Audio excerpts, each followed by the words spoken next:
de los artículos 76, fracción primera, y 89, fracción décima de la Constitución.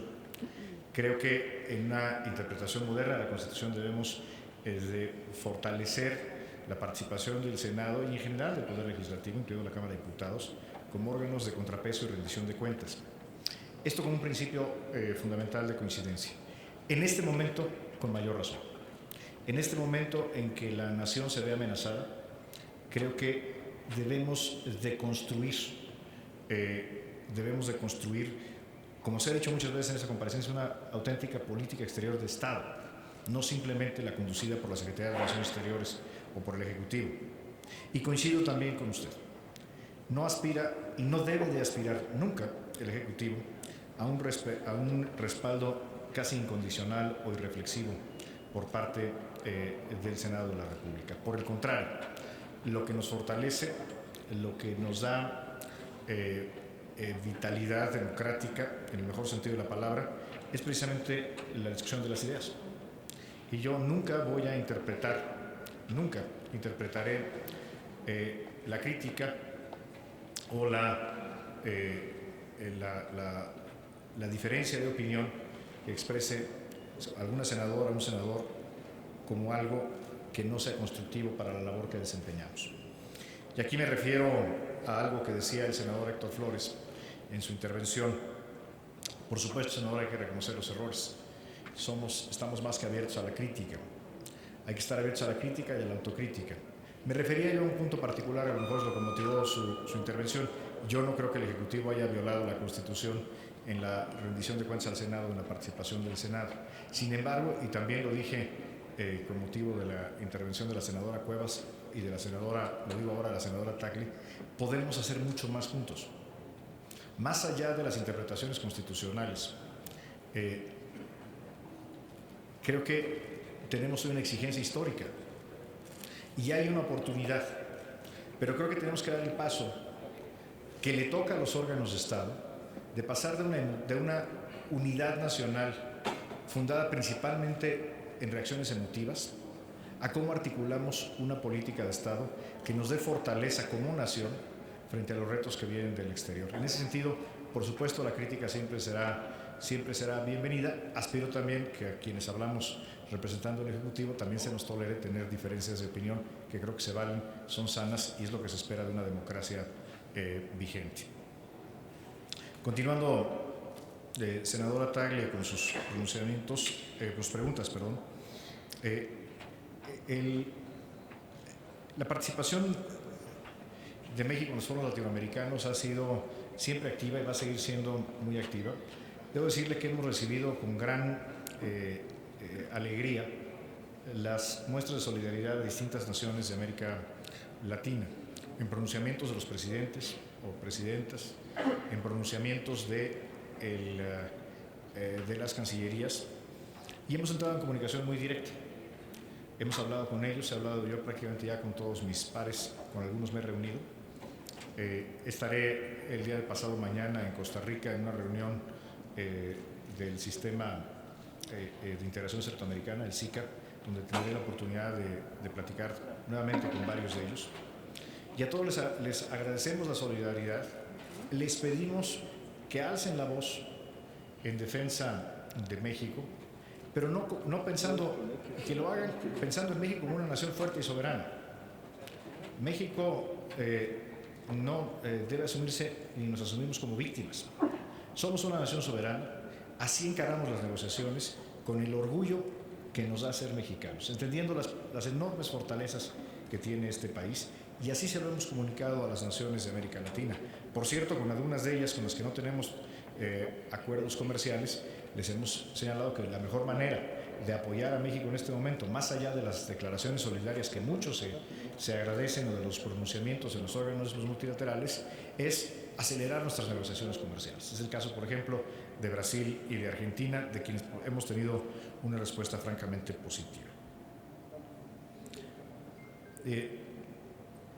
Me he referido ya a las medidas específicas para proteger a los migrantes en Estados Unidos. Creo que lo más importante es que podamos dar una atención jurídica oportuna Y eso significa primero que el mexicano o mexicana conozca su situación, entienda sus derechos, conozca el procedimiento y acuda a nosotros a tiempo. Por eso el primer paso es información. Y es el diagnosticar a cada uno de los mexicanos que se acercan con nosotros cuál es su situación migrante. El siguiente paso es acudir a los órganos jurisdiccionales. Y para eso necesitamos abogados. Y para eso necesitamos recursos. Por eso son tan importantes los 1.070 millones de pesos que nos ha transferido ya la Secretaría de Hacienda, y ahí está el reporte que hemos presentado al Senado y que hemos hecho público y que seguiremos reportando de manera frecuente sobre cómo va el avance, que no se destina a otra cosa.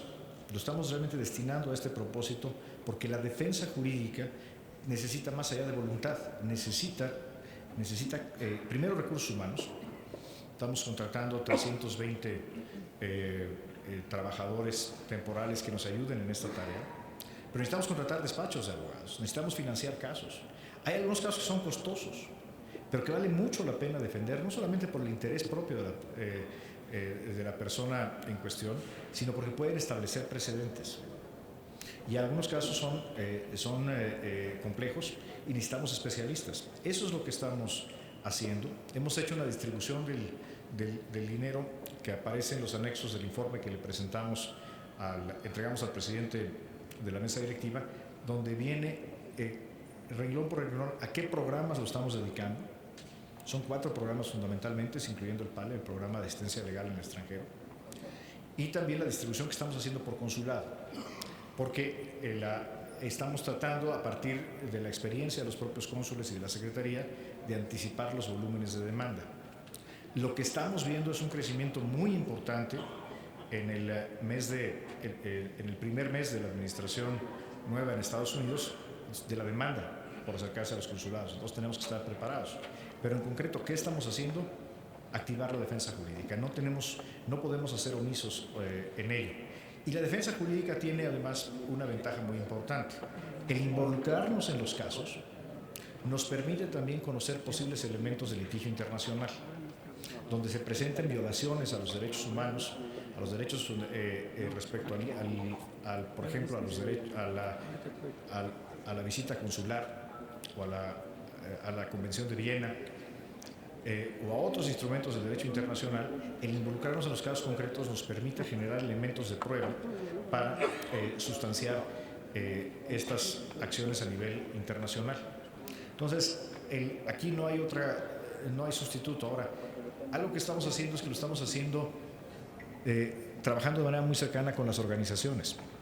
Hay organizaciones que ya están participando en la defensa legal y queremos sumar esfuerzos con ellas. La Secretaría conservará el liderazgo estratégico en algunos casos que consideramos pueden sentar precedentes, pero en otros casos lo que conviene es darle el apoyo a las organizaciones que tienen capacidad jurídica de hacer defensoría y que tienen práctica exitosa en el litigio. Esta es no solamente una convicción, sino una necesidad. Con respecto a Canadá, la pregunta específica, creo que se generó una especulación sin fundamento respecto a la postura del gobierno canadiense, tal vez del gobierno mexicano. Afortunadamente tuvimos la oportunidad de tener una reunión de trabajo con el gobierno canadiense la semana pasada en Toronto, y como se pudo ver en las declaraciones de prensa que hicimos nosotros y que hizo el gobierno canadiense, es muy clara la convicción de trabajar juntos para cualquier modificación que se haga al Tratado de Libre Comercio. Es un tratado trilateral y así deberá de llevarse a cabo la negociación. Con respecto a la protección de los empleos, en buena medida depende de la negociación comercial. Y una de nuestras prioridades en la negociación comercial, que todavía no ha empezado, como les he señalado antes, ya no quiero repetir el procedimiento, pero es precisamente la protección de los empleos.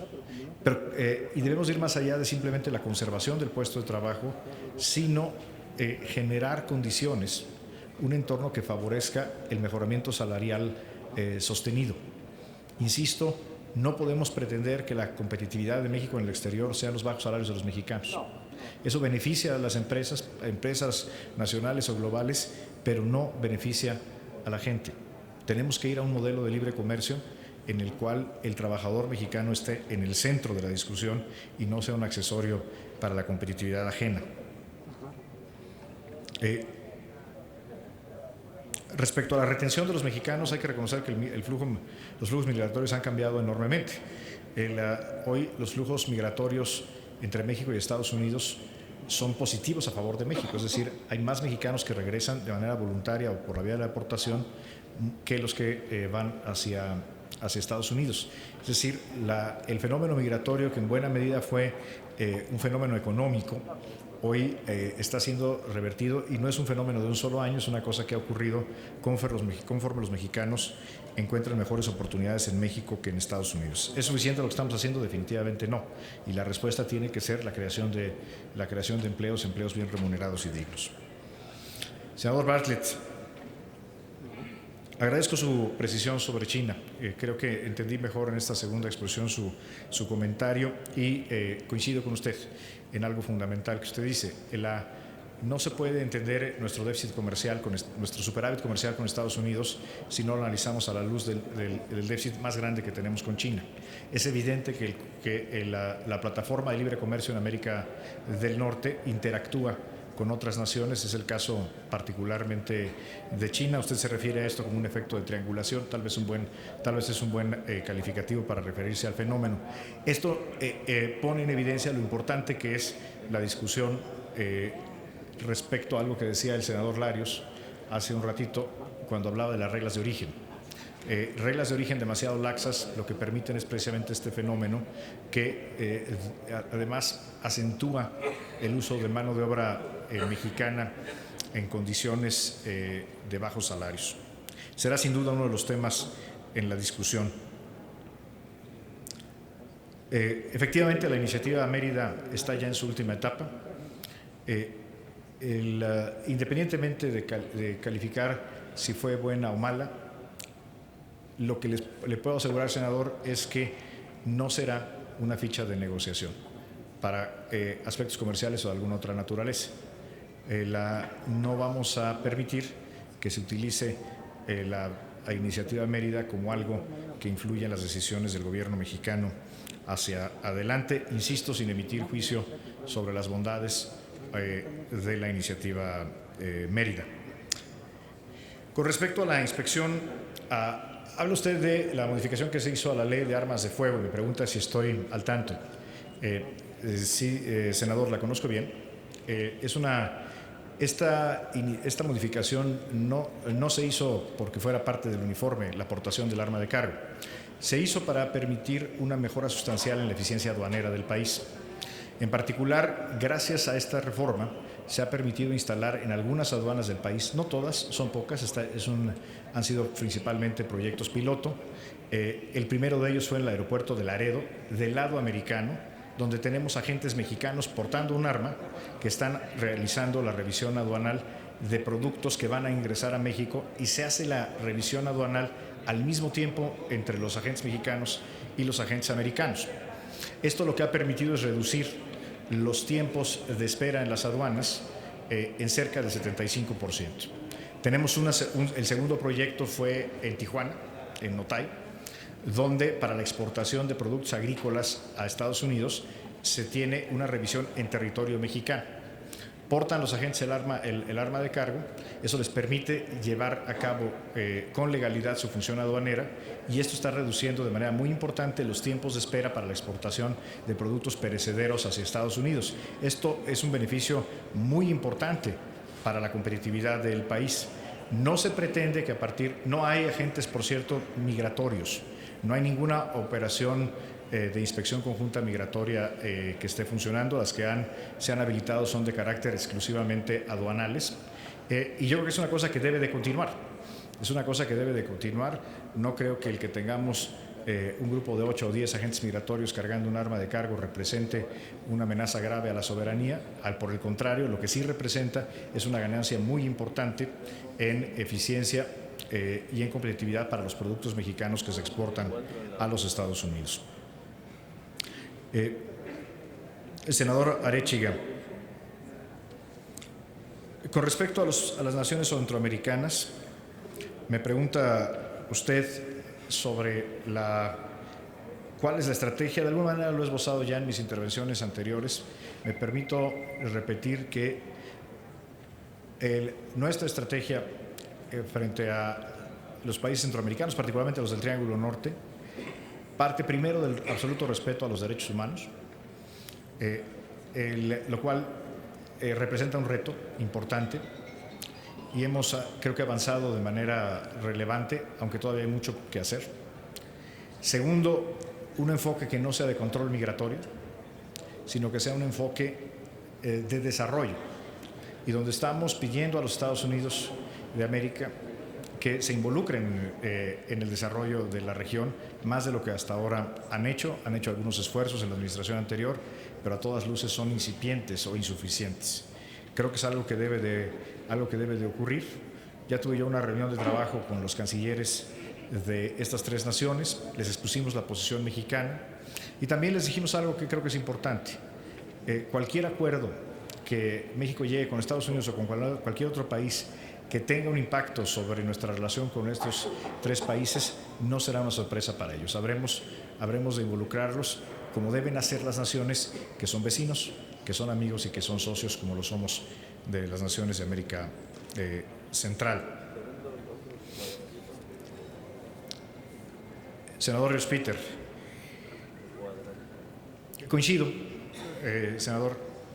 Creo que la percepción no está a la altura de la realidad y eso debe a todos hacernos más activos y reconocer que es algo en donde podemos contribuir todos. Creo que la importancia de consolidar una política exterior de Estado con la participación del Senado puede tener, uno de los beneficios importantes que puede tener es eso, es que si hay un acuerdo amplio, no necesariamente unánime, pero sí un consenso muy amplio, nos permitiría llevar una sola voz y multiplicarnos entre todos. Creo que el reto de la percepción es real. Repito, nuestra posición con respecto al muro es la que usted ha escuchado tanto en esta comparecencia como en otras expresiones públicas anteriores. E insisto, en el momento en que exista materia, por supuesto que acudiremos a los organismos internacionales. La materia, y aquí me adelanto a un comentario y pregunta del senador Flores de Acción Nacional, respecto a cuál es nuestra posición. Nuestra posición siempre va a ser el respeto a la soberanía de México y el reconocimiento a la soberanía de las naciones en estricta reciprocidad. La construcción de cualquier tipo, una barrera física o de cualquier otra naturaleza que haga el gobierno norteamericano en territorio norteamericano es en ejercicio de su soberanía. Y si no somos capaces de tener la madurez, a pesar de la intensidad del momento, de reconocer ese principio fundamental del derecho internacional, muy poco estamos haciendo para la legitimidad de la defensa de nuestros derechos también en materia internacional cuando se afecte a la soberanía de México. Esto no significa que demos nuestro beneplácito a semejante acción unilateral del gobierno de los Estados Unidos. Rechazamos categóricamente esta acción, la consideramos un gesto hostil, un gesto no amistoso y, por supuesto, no habremos de colaborar en ella de ninguna forma. Y, por supuesto, en caso de que en su desarrollo se viole cualquier tipo de precepto internacional de carácter jurídico, habremos de actuar en consecuencia. Pero insisto, el reconocimiento de la soberanía de cualquier nación, incluyendo la de los Estados Unidos, es una parte fundamental de la exigencia de reconocimiento y respeto a la soberanía nacional.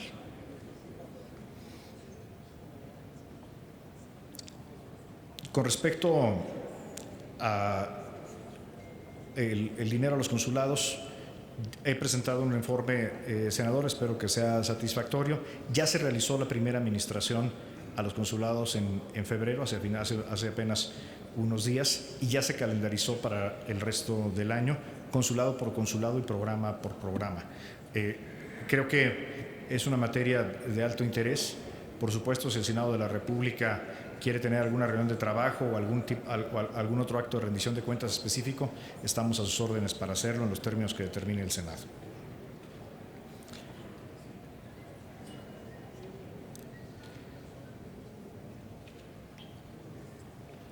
Senador Flores, con respecto al tema de los derechos humanos, primero, independientemente de cuáles sean las condiciones objetivas al interior del país, eso no debe ser motivo para suavizar o renunciar a la promoción de los derechos humanos de los mexicanos en el extranjero. Reconocemos que México es un país que tiene enormes retos en materia de derechos humanos. Reconocemos que el escrutinio internacional, somos un país abierto al mundo en la materia, es algo que fortalece esta transformación institucional necesaria, impostergable. Y por supuesto un foco en el que tenemos que poner especial atención es, como usted lo señala, al respeto a los derechos humanos de quienes transitan por México. Hay casos que sin duda alguna son inaceptables. Creo que ha mejorado, la incidencia de estos casos es menor que en el pasado, gracias a una serie de protocolos de colaboración que tenemos, incluyendo con los países centroamericanos, pero es una asignatura pendiente. No eludimos la responsabilidad, debemos reconocerla, debemos trabajar en ello, pero eso no debe de ser en ningún momento argumento para dejar de defender con todo vigor el respeto a los derechos humanos de los mexicanos en el exterior. Y con respecto a su último comentario, coincido. Es un señalamiento recurrente en distintos comunidades y medios de opinión en el mundo, no solamente en Estados Unidos, y coincido con usted con la importancia de acabar la implementación de la reforma en toda su plenitud. Creo que es una asignatura pendiente y coincido con usted, es una asignatura urgente. Finalmente, senadora Ortiz, coincido sobre el principio de integralidad, es algo que debemos de insistir, ha sido la posición firme y clara desde el principio de la negociación. Con respecto a esta nota periodística, amablemente el presidente del Senado me la compartió mientras estábamos en la mesa. Mire, no he leído la nota. Por supuesto, este tipo de expresiones, si son reales, si van en serio, son bienvenidas, pero pues hasta no ver, no creer. Seamos cautos y seamos pacientes en el tema, pero por supuesto es algo que de ser cierto es bienvenido. Y me lleva a una pregunta del senador Flores, que hablaba sobre la posición de México ante una reforma migratoria en los Estados Unidos. Yo creo que, por supuesto, una reforma migratoria en los Estados Unidos que le dé certidumbre jurídica a los mexicanos que trabajan allá es de gran interés para México y para el gobierno mexicano. Debemos entender que se trata de un asunto estrictamente doméstico. Y los sentimientos de solidaridad no deben de hacernos confundir la naturaleza jurídica del debate. Se trata de una discusión interna en los Estados Unidos que tiene un enorme impacto hacia los mexicanos allá y a las familias que están acá.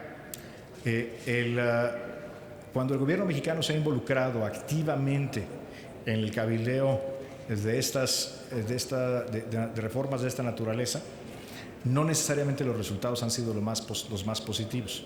Creo que tenemos que tener una estrategia inteligente. Puede ser un cabildeo directo o indirecto, según convenga, pero coincido con usted, y eso es algo muy importante, es un tema que tiene que estar en la agenda con una estrategia inteligente, pero es sin duda lo que tiene que estar en la agenda, y analizaremos cualquier anuncio, por cierto, que venga a partir de las notas que estamos conociendo apenas en estos minutos. Finalmente, para concluir, retomo un punto que mencionaba la senadora Graciela Ortiz. Creo que si algo ha quedado claro en esta comparecencia es que tenemos una coincidencia fundamental. Hay distintas opiniones, podemos estar de acuerdo o no en la política pública, en la evaluación que se hace de la actuación gubernamental.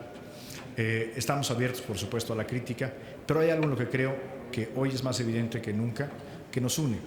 Decía Graciela,